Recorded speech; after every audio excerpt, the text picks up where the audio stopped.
闻来食好料的五日节食肉粽，因为今年的肉粽有70%以上拢起价，因为包伫肉粽内面的像这个猪肉已经变较贵啊。其实毋那猪肉继续起价尔，因为饲料起价，今年起到5月27为止，猪肉、鸡肉、鸭肉各种的肉品平均批发价数已经起1成到2成，加上这个鸭肉的货有较少，这个烘鸭的业者呢卖鸭肉进货量有较少，烘鸭的价数嘛对咧起价，这点互消费者真有感觉。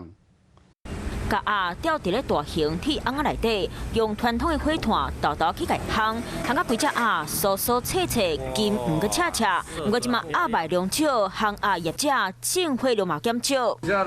叫一100只来就60-70只尔，迄阵差应该伫200桶啊鸭吧。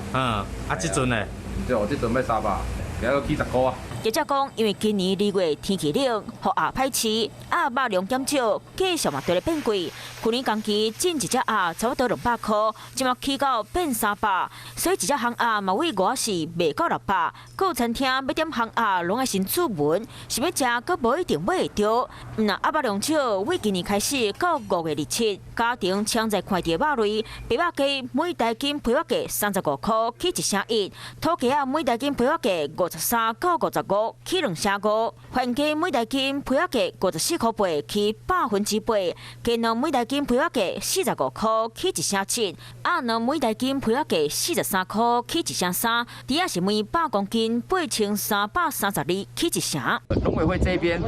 今年预计要种5万公顷的国内的饲料玉米，我们至少